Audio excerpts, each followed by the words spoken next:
Welcome back. NextEra Energy Resources 250, closing in on the final 22 laps of this season opener. The leader at lap 77 has failed to win at Daytona in all 10 previous races. Guess who was leading? Carlos Contreras. Yeah, that's just not a good stat for Carlos Contreras. But it's a good stat for Russell because he's jumping up and down over there like he hit the lottery. Russell's our stat guy. We've been hearing about this stat for 3 days. 3 days? We've been here for 365 days because he said it last year. Again, we shined a few spotlights on a couple different drivers.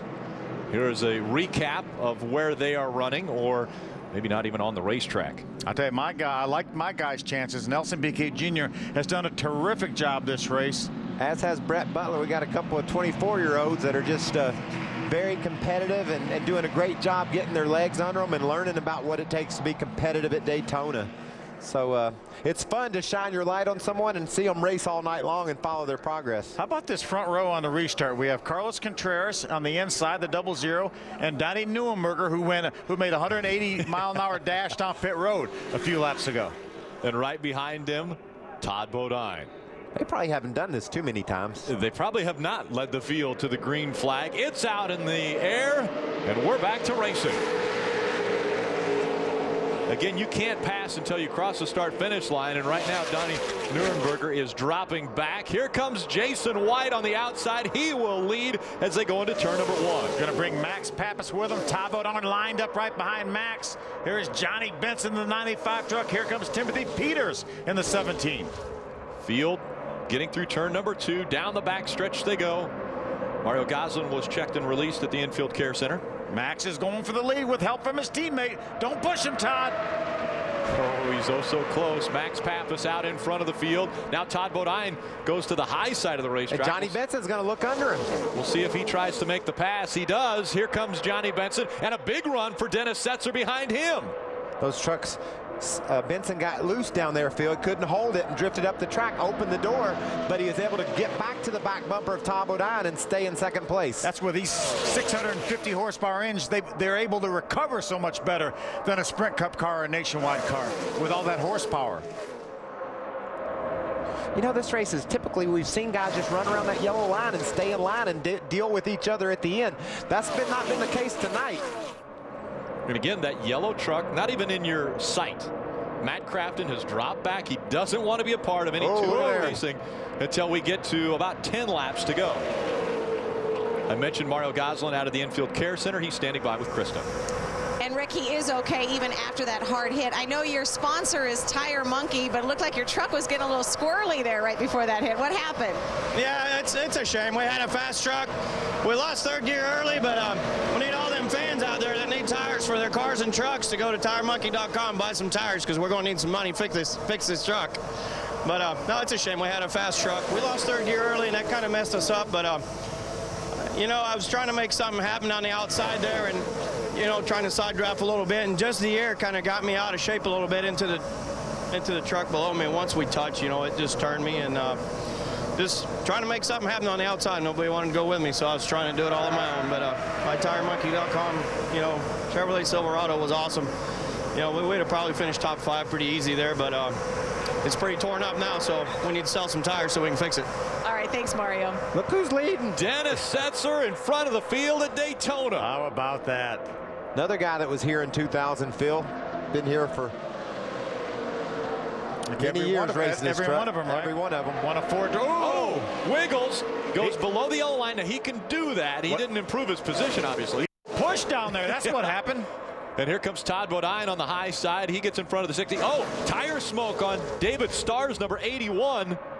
We saw that earlier. It looks like it's coming back. A problem for him. You know, Still 14 laps down. These guys are probably going to get frustrated with Kyle Busch. We're getting into a little bit more bumping and banging here. That time it was Max Pappas into the 95 of Johnny Benson. I think Skinner said something about him in his interview, and you know, when you're 18 laps down and you shove the leader out of the way, that's not cool.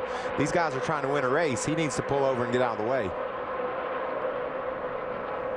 Side by side for the lead. Remember that 18 truck in front is Kyle Busch. He's many laps down. 17 now in front of the field. Oh, Dennis Spencer got loose. Sideways just behind the 18. Johnny Benson right behind him on the outside. It's that 30 of Todd Bodine. I'll tell you, if that's not a perfect illustration that these trucks are not easy to drive here, Michael. No, we've seen that all night. That's why 20-some of them are over there, have been in a crash. Yeah, and just remember in practice, Phil, those trucks running second and third there, they both crashed. Look at that outside line get a run, though. Todd Bodine leads them.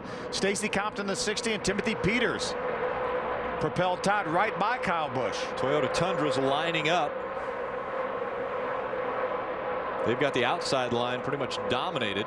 You know, we talk about Jason White's truck being a Roush Fenway truck that was Colin Brown's backup here in February. The truck Johnny Benson has, the 95 truck, is the actual truck that Colin Brown ran here in February.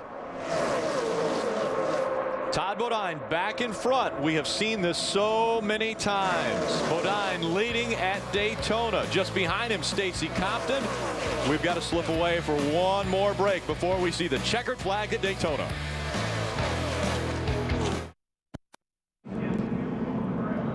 Just as we hit the point of no return and headed for commercial, Max Pappas gets involved in our 7th caution of the night. Easy. Okay. We average that many, you know, Phil. Yeah. About 7 cautions in a race. Let's take a look at what happened. Watch Max on the outside. Looks like it's more of the bump drafting. Going to be some more bump drafting. Is it Nelson Piquet Nelson Jr.? Piquet Jr. in the number 1. Wow. I just wish these guys had the advantage of watching all these replays and all these incidents. Max had such a great truck. Had led this race, had raced up front, and unfortunately that Geico Toyota's not going to be around for the finish. Both those guys raced a little bit of Formula One, Phil. I wonder if they ever had problems over there. You could see Nelson's front end was moving toward the inside of the track when he actually bumped Max, which certainly isn't the way to go about doing that. Got a bit of a Formula One connection there. Obviously, 3-time world champion Nelson Piquet, father to Nelson Piquet Jr., and Emerson Fittipaldi, former world champion, I think maybe a 2-time world champion, is Max's father-in-law. Luckily for us, that was just a one-truck accident. We've seen the other bump drafting accidents result in multiple trucks over in the infield. Well, we're running out of trucks to involve in these incidents. Again, rule changes for 2010. 6 men can go over the wall. You can change tires and fuel on a pit stop. They're working on 9 back onto the racetrack after such an impressive performance up to this point for Max Pappas.